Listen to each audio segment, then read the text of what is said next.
Surgeons have always had a certain draw on our common imagination. Between respect and terror, they are the few chosen ones among us who routinely trust to cut open bodies and look at death in the face, life at the end of their scalpel. One wrong move and it's game over. No wonder then that they would be regarded in our societies with a mix of both respect and fear.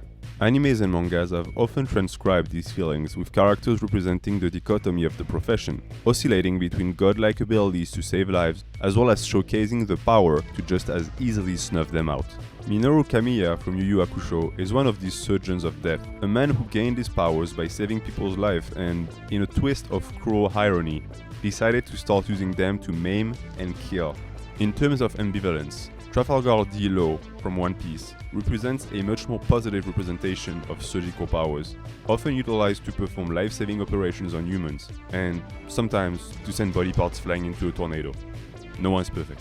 The character we're going to be discussing today is a mix of both. The universe of Grappler Baki is a funny place. It's the only world in which your operating surgeon will be bigger than a Mr. Olympia, all booked up in his scrubs looking like he just donned an entire tub of creatine. Neither perfectly evil nor good, Shinogi Kureha is the most muscular human foe Baki had to face up until this point in the story.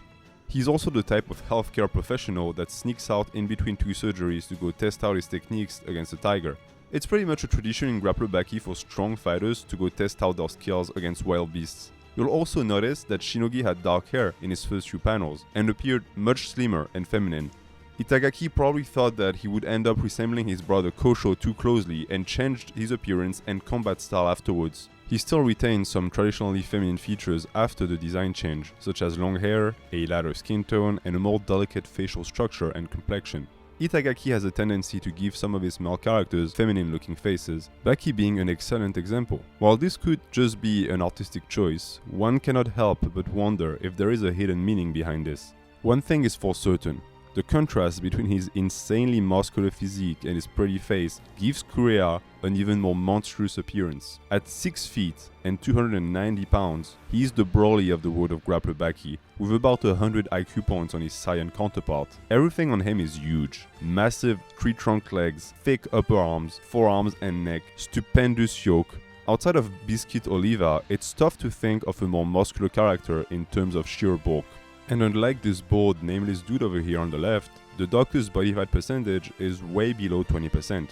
Armed with top-level flexibility, speed, and strength, Shinogi is the inventor of his own martial art, based on extreme knowledge of the human body he acquired throughout his surgeries.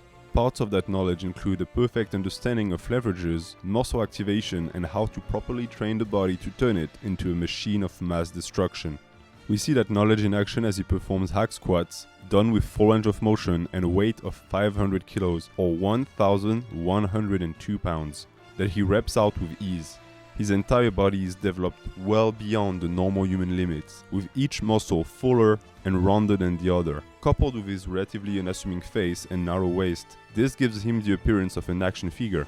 He isn't shy about sharing his talents with the world either, and doesn't hesitate to kick off a little flexing session in the middle of the room for a crowd of admiring gym bros. Don't lie, you'd prance around the gym shirtless too if you had that body. Remember, it's not strange if people are admiring. Kureha's cocky attitude is a show of confidence in his ability to perform. His mastery of the human body allows him to perform incredible feats of physical strength, and while he might see later that he's not up to snuff in the ring, he sure is a beast on the rings. Pulling off an iron cross at 300-pound body weight is already insane in its own right. Performing it while maintaining a perfect L-sit for 10 minutes is downright otherworldly, and that's just the start of what Dr. Muscles is able to do. His physical gifts are only matched by his inflated ego, and when you consider that he gave Anma Yujiro a run for his money in terms of pure grip strength, you can understand why. Not many people can claim to have faced the ogre and survived, let alone manage a small victory against him. And while of course Kureha never actually got the chance to fight him directly, he did the next best thing. He punched his door. And the power to punch clean through a steel door and twist a knob so hard that even the strongest creature on Earth itself didn't manage to control the spinning force is no small task. That type of strength is enough to make small work of average fighters. At some point, size and power become weapons that exclude the need for any technique. And when you add to that Kureha's extreme flexibility and speed, you begin to understand how fearsome his fighting style really is. Getting suplexed by a 130kg bodybuilder must really hurt. His armor of muscles also allows him to rep out decline push-ups, a more difficult variation of the regular style that increases the range of motion of the lift and keeps the muscle under tension longer, especially when you weigh 300 pounds and you're not some 120-pound calisthenic athlete. He explains the necessity of going through such extreme measures to warm up by comparing his body to a F1 car. He needs a lot more activity to get his heart to pump blood throughout the entirety of his gigantic skeletal-muscular system. Kureha is the type of guy to finally get a pump after 3 hours of deadlifting heavy. All in all, Shinogi's strength resides in one aspect: the ability to consistently produce power via perfectly trained muscles supported by a superhuman cardiovascular system.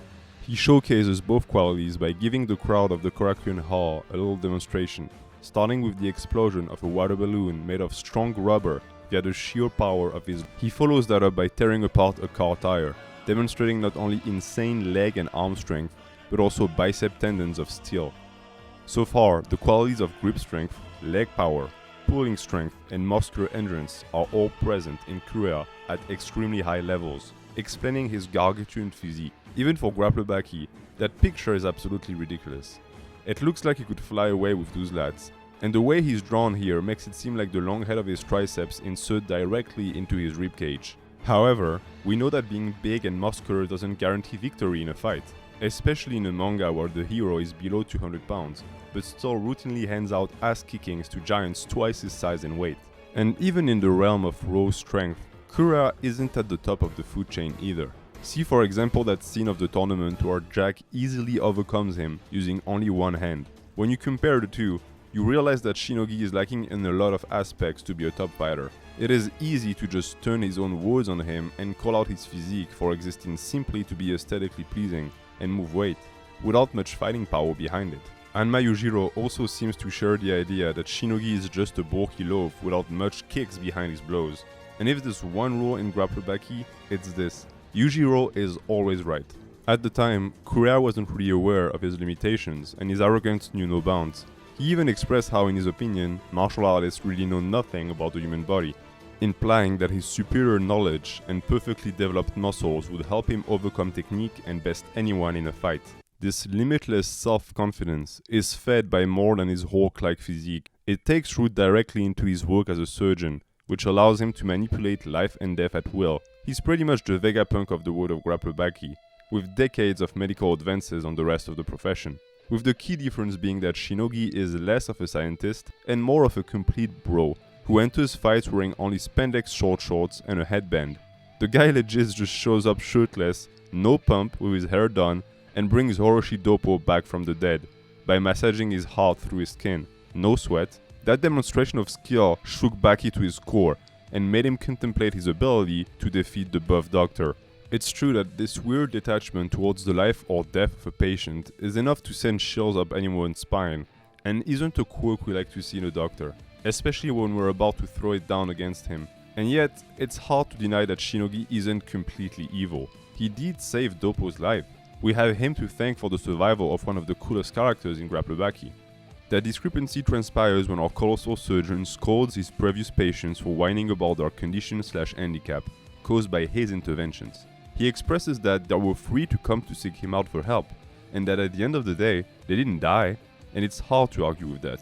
It's also hard to argue with the fact that Shinogi utilized innocent people's life to further develop his understanding of the human body, especially the mastery of his physique and fighting skills, which is also despicable, and shows how truly selfish of a character he truly is. Those claims of superiority over martial arts would soon be challenged by Baki, who's absolutely enraged after hearing of Kureha's patient's fate and ready to open some serious kind of whoop-ass on the good doctor. Kureha, undeterred, is ready to use his impressive musculature to challenge Baki to a head-on bout, which goes about as well as one would expect for a bodybuilder facing a real grappler.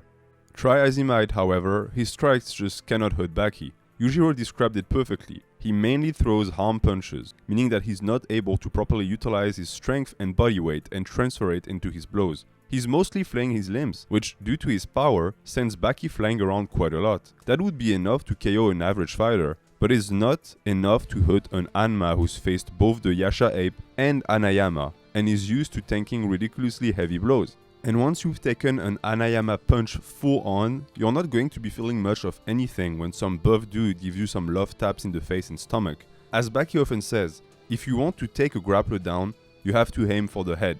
As the next best thing and most sensible choice of action, Kureha utilizes his gripping and pulling power to immobilize Baki using his superior bulk and proceeds to break his bones using the power of his forearms and hands. He could have continued to fight using pure grappling, but his ego, hurt by Baki's comments, forced him to prove to the audience that his fighting style that utilizes his perfect knowledge of human anatomy and optimally developed muscles could not fail against regular martial arts.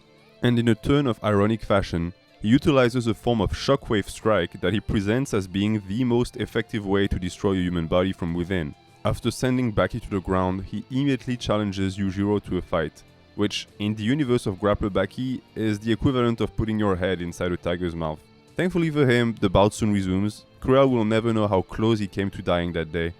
The fight continues, with Kureha utilizing his muscles to form an unbreakable wall of meat that protects all of his vital points perfectly and shields him from Baki's strikes. The only opening is abs, supposedly the densest and most resistant part of the front of his upper body, ends up being pierced by the fist of the eponymous hero, destroying Kureha's claims of superiority over martial arts along with his stomach lining.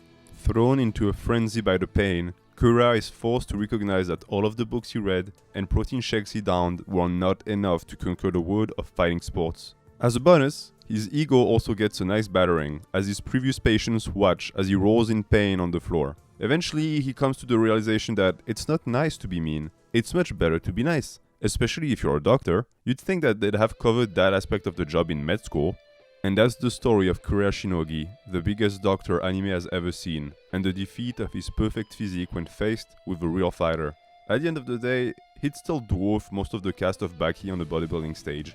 And that's all that really matters. Thanks for watching, and see you soon for another episode of Muscle Manga.